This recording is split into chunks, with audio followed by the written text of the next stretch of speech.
Salut à tous, j'espère que tout le monde va bien. On se retrouve aujourd'hui sur une vidéo pour vous parler encore une fois de New York. C'est parti.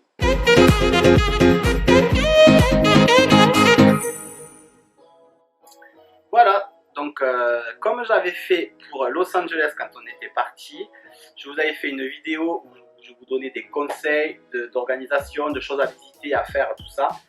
Et ça vous avait pas mal plu. La vidéo a 2 ans encore et il y a encore des commentaires, des personnes qui la regardent. Donc je me suis dit, je vais faire pareil pour New York. Je pense que New York c'est quand même plus touristique que Los Angeles. Donc ça risque d'intéresser encore aussi beaucoup de personnes. Donc je fais cette vidéo. Alors par quoi commencer? C'est compliqué, mais d'abord, un voyage à New York, un voyage aux États-Unis en général, ben, ça se prépare. Et ça se prépare avec quoi? Ça se prépare avec un bon guide. Nous avec Amé, on est fans de Lonely Planet. Il y en a qui sont plus fans de... Il y a quoi? Il y a le routard. Moi je déteste le routard. Le routard, ça porte vraiment bien son nom. Pour moi, le routard, c'est pour quand vous partez en sac à dos dans un pays et que vous ne savez pas où vous allez manger ou dormir, tout ça. Vous avez de bonnes adresses, mais tout n'est pas bien expliqué. Il n'y a pas d'historique. Hein. Enfin, je trouve. Là, vous voyez, il y a des photos qui vous parlent bien. Donc tout ça, c'est moi. Hein. C'est moi qui feuillette tout le livre et qui marque quartier par quartier des choses qu'on veut voir, qu'on veut faire, qu'on veut goûter. Donc voilà. Là, j'ai remonté celui de Tahiti, mais par exemple pour Tahiti, on avait pris le Lonely Planet aussi. Et pareil, j'avais mis des marques. Hein. Alors prendre toujours ça. N'importe lequel que ce soit, mais trouvez-vous un bon guide et vous avez tout marqué dessus. Tout est référencé dessus, donc ne vous embêtez pas à chercher, à demander. Vous voyez, il y a plein de trucs, moi je cochais, j'écris dessus, après ça sert à ça, après on s'en sert plus. Donc trouvez-vous un bon guide. Moi je vous conseille le Lonely Planet, il est livré avec une carte qui est détachable que j'ai laissée en bas, mais il y a une carte de New York avec une carte du métro. Donc ça, un bon guide, c'est l'essentiel.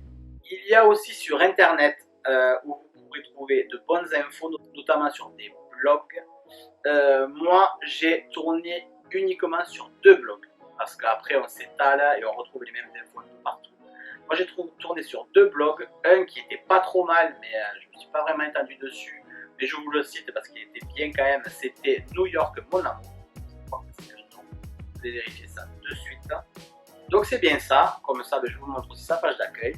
Voilà, c'est New York Mon Amour, et là il y a beaucoup de choses qui sont référencées, des visites, tout ça, c'est très très très sympa. Mais celui que j'ai préféré et celui que j'ai utilisé aussi en complément de mon guide, c'est Bon Plan Voyage New York. Voilà, c'est celui-là. Et c'est un Français qui a créé ce blog, qui vit aux États-Unis, je crois, ou peut-être pas, enfin bref. Et celui-là est vraiment super, super, super complet. Il y a même une application qui existe, que j'ai pris aussi, qui est payante, et que j'ai pris et qui vous aide pour les formalités avant de partir, pour quoi prendre, les passeports, le STA, tout ça, toutes les autorisations qu'il faut. Et après sur place, c'est très utile aussi pour les pourboires. Vous marquez, vous savez que quand vous mangez dans un resto ou quoi, il faut toujours donner des pourboires, le service n'est pas compris là-bas. Vous tapez le montant de votre reçu. Si par exemple vous êtes à un resto, vous en avez pour 45$, vous tapez 45$, et ça vous met combien vous devez donner de pourboire si vous êtes satisfait, très satisfait ou très très très très très satisfait. Voilà, suivant ce que vous voulez mettre, si vous voulez mettre 10, 18 ou 20%, ça vous le calcule. Ça vous calcule aussi des taxes, parce que les prix affichés dans les magasins c'est hors taxe. Et il faut rajouter des taxes, donc après vous arrivez à la caisse, ah mince, il y avait affiché 20$, mais finalement ça va coûter 22. Oui, parce qu'il faut rajouter des taxes. Donc là au moins, il n'y a pas de surprise à la caisse, vous tapez les taxes, vous savez exactement combien vous avez payé. Donc cette appli, elle est très très bonne aussi. Et tant que je suis à parler de ce blog, donc le Bon Temps Voyage New York, il faut savoir qu'ils font un jeu de piste. Donc si vous avez vu le blog, mais là aussi le blog concerné, mais on a fait ce jeu de piste, et voilà, c'est ce carnet qui vous donne. C'est un carnet qui est très bien fait, où tout est expliqué, il y a une carte de New York aussi. Et voilà, il y a des questions, tout est imagé. Après, vous avez même un Le saviez-vous qui vous explique certaines choses insolites de New York et de votre visite. Et ils vous disent de chercher voilà, certaines choses, vous marquez des réponses ici. Et suivant les réponses, ben, ça vous donne après à la fin une célébrité américaine à trouver. Et quand vous trouvez, vous allez au cabanon. C'est un peu le point de rendez-vous en fait de ce blog. Ils font des apéros, bon plan, voyage New York, tous les mardis entre Français, donc là-bas. C'est un restaurant français, c'est là-bas que vous retirez ça. Et ben franchement, c'est super bien. Et ça nous a pris 3 heures à nous cette visite, ce jeu de piste. Et c'est super sympa parce que vous êtes dans New York et vous cherchez des choses, des statues, des énigmes. C'est vraiment super bien fait. Ça ne coûte que 20 euros. Vous payez sur le blog.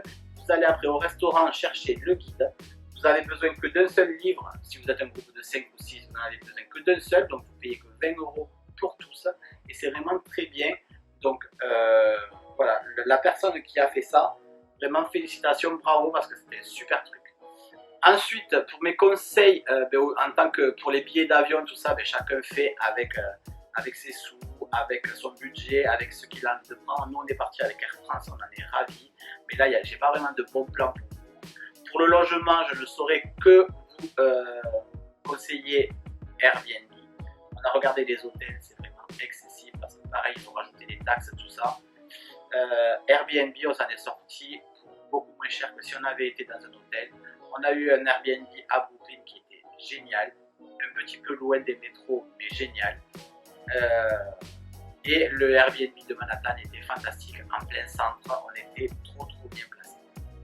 Donc je ne saurais que vous conseiller Airbnb, il y a beaucoup de Airbnb à New York. C'est vraiment quelque chose de très fiable.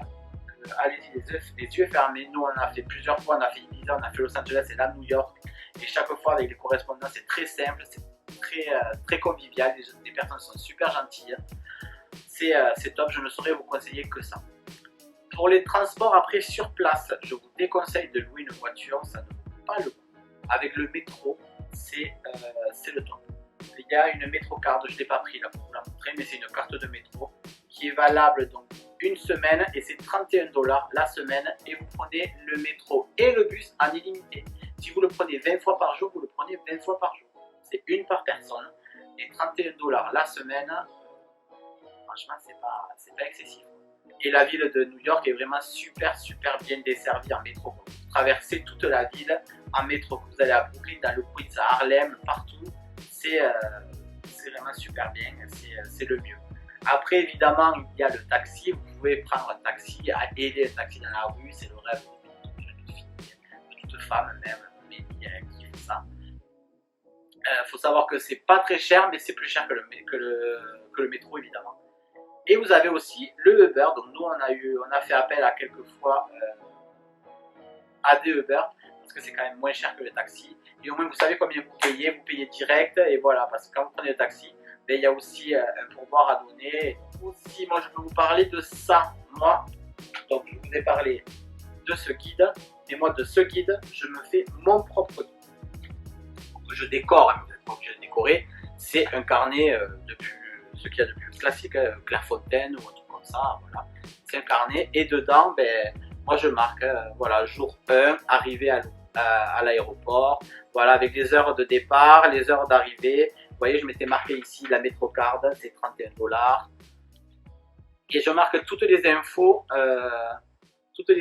importantes de la journée, des visites, des heures, de qu'est-ce qu'il faut faire, qu'est-ce qu'il ne faut pas faire. Et comme ça, j'ai tout là-dessus. Ça m'évite de me trimballer avec tout ça il y a énormément de pages inutiles pour nous. Là, voilà, j'ai l'essentiel dans ce petit carnet qui rentrait dans mon sac à dos. Et moi, je vous conseille de faire ça parce que vous avez tout. Après, moi, je décore parce que c'est comme ça. Mais vous marquez voilà, vos horaires. Là, voilà, j'avais marqué visite du MoMA avec les horaires d'ouverture, de fermeture.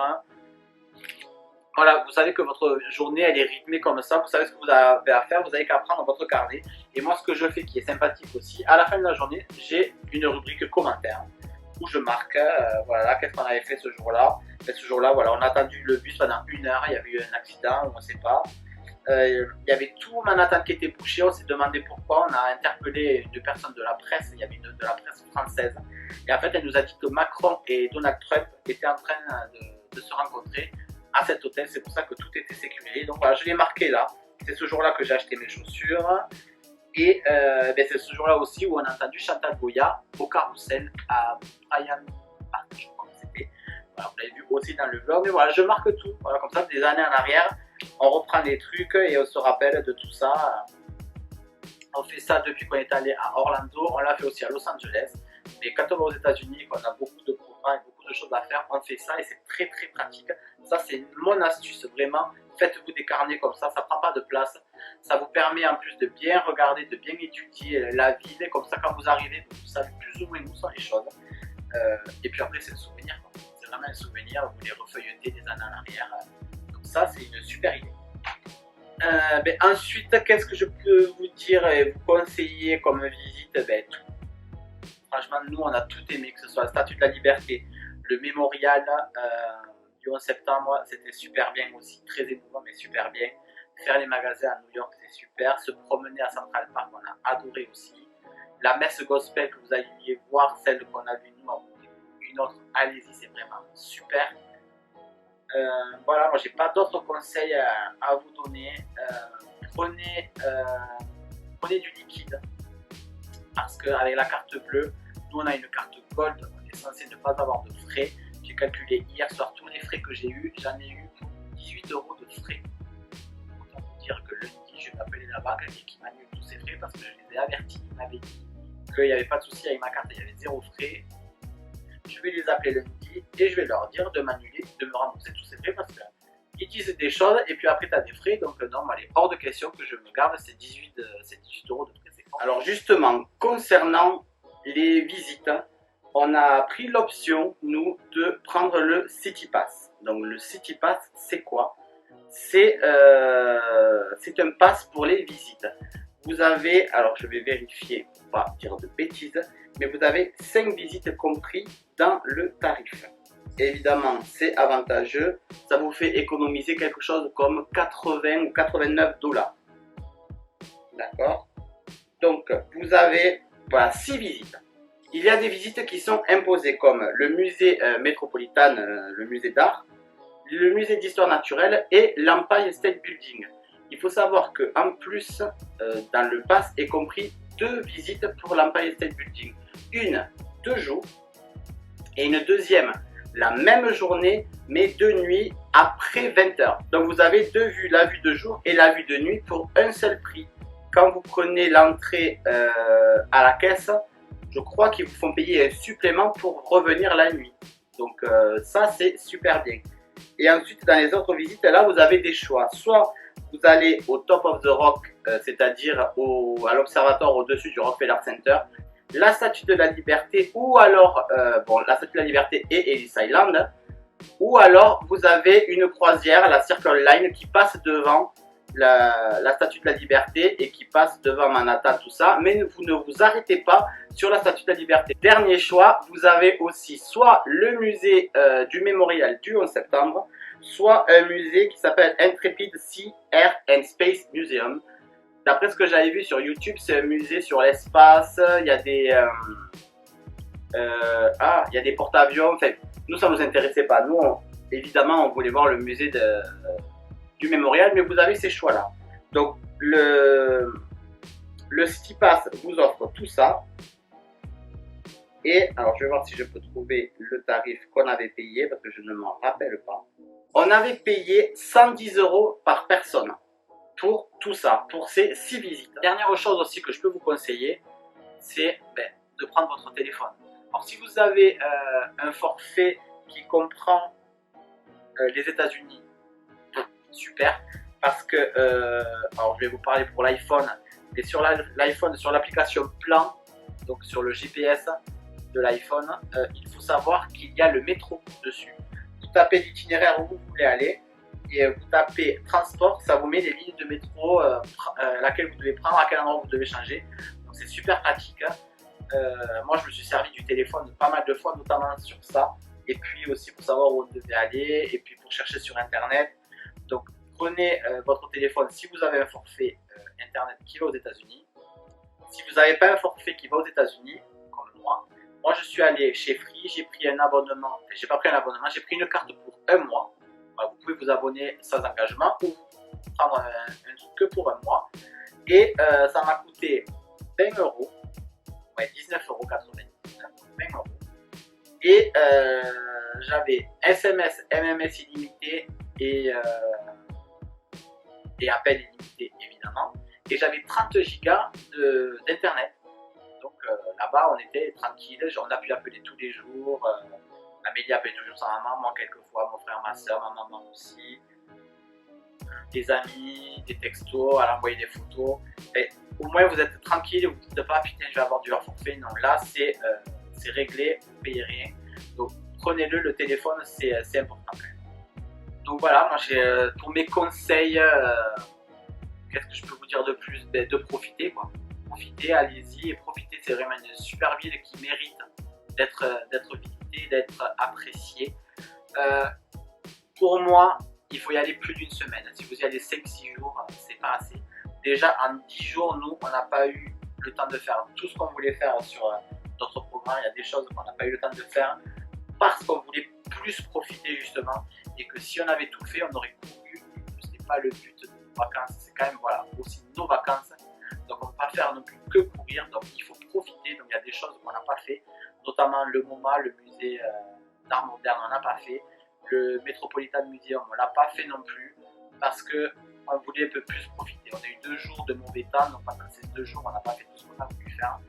Donc voilà, si moi j'ai quelque chose à vous dire, c'est profiter. C'est une ville qui mérite de prendre le temps aussi, de se poser, de boire un café en terrasse, de se poser sur un banc en Central Park et de regarder les gens, les oiseaux, les écureuils.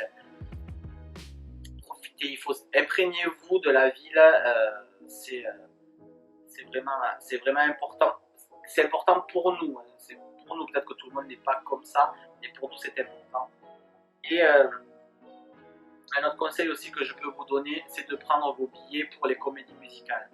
Là-bas, il y a des guichets qui soi-disant vendent des places au rabais. Nous on y est allé et la place était plus chère que ce qu'on avait payé parce qu'on était allé voir Chicago une première fois, on avait pris des places en France, ça nous avait coûté 80 $. Et quand on arrivait là-bas, ils nous proposaient des places à 100 $. Alors certes, on est allé à 18 h, on y est retourné un autre jour, on a vu qu'il y avait des gens qui faisaient la queue dès 8 h du matin. Alors peut-être qu'on aurait dû y aller le matin, peut-être. Mais moi je vous conseille de prendre des places avant quand même parce que vous pouvez choisir votre place, vous choisissez votre budget forcément. C'est quand même assez cher, il faut compter une centaine de dollars, une centaine d'euros la place. Mais c'est des spectacles inoubliables. On a vu Frozen, qui est fantastique, c'est vraiment fantastique, c'était très beau, des décors de fou, des danseurs géniaux, des costumes à couper le souffle, les chansons sont top aussi. Mais on a vu Chicago, et Chicago c'était le top du top. C'était vraiment, on a rarement vu des comédies musicales comme ça, et pourtant c'est très étrange parce qu'il n'y a pas de décor. Il y a l'orchestre qui est sur scène, c'est le seul décor qu'il y a, et tout se joue autour de cet orchestre.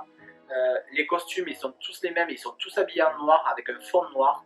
Et c'est vraiment que les chanteurs sont beaucoup plus mis en valeur, les danseurs aussi, et il y a un jeu de scène qui est quand même minimaliste mais qui est là, et on est pris par l'histoire. Enfin, nous on a adoré Chicago, et voilà, il y en a beaucoup d'autres qu'on aurait aimé voir. On aurait aimé voir Aladdin, on aurait aimé retourner voir Wicked qu'on a déjà vu à Londres. Mais comédie musicale, il y avait Le Roi Lion aussi qu'on a déjà vu nous, en France, mais c'est inévitable quoi. Allez voir une comédie musicale. Si vous avez le budget, déjà si vous avez le budget pour aller à New York, je pense que vous avez le budget pour voir une comédie musicale. Allez-y, ça vaut vraiment le coup. Même si vous n'êtes pas très spectacle, si vous n'êtes pas Disney, tout ça, n'allez pas voir une comédie musicale Disney. Allez voir Chicago, allez voir vraiment du Broadway 100%. Je suis sûr à 100% de ne pas me tromper, c'est sûr que vous allez adorer, c'est sûr. New York, il faut aller voir une comédie musicale. Et après, voilà, on a vu un match de baseball, c'était très sympa. Amé a adoré, moi un petit peu moins parce que je pensais qu'il y aurait un peu plus d'ambiance. Mais si vous pouvez aller voir des choses comme ça, soit du basket, nous c'était pas la saison, mais j'aurais préféré avoir du basket, où il y a du hockey sur glace aussi. Voilà, allez voir des choses de là-bas. Allez manger des choses de là-bas. Voilà, pour bien profiter, il faut vraiment vivre local. Allez dans des Starbucks, vous attendez pas à boire un expresso là-bas, non, il faut vivre New York. Il faut vivre New York, il faut manger New York. C'est comme ça que vous profiterez à fond de votre voyage et que vous en reviendrez avec des souvenirs en vous disant putain mais ça il n'y a que là-bas que je l'ai fait, il n'y a que là-bas que je l'ai vu, il n'y a que là-bas que j'ai mangé un donut comme ça, voilà, il n'y a que là-bas. Donc voilà, moi c'est les seuls conseils que je peux vous donner, les petites astuces. Voilà, j'espère que cette vidéo vous aura appris certaines choses. Si j'ai pas été assez complet, vous le savez, allez-y dans les commentaires là en bas, n'hésitez pas, je réponds à tout le monde, vous le savez. Je vous dis à samedi prochain pour une prochaine vidéo et ça sera un vlog à Disneyland Paris pour la saison d'Halloween. J'espère que ça vous plaira et que vous serez au rendez-vous. En général, les vlogs à Disneyland Paris, vous êtes là, vous attendez ça avec impatience. Et moi aussi, on y va la semaine prochaine, donc j'ai vraiment hâte de voir cette saison d'Halloween. Bref, je vous fais des bisous et à bientôt. Bye bye.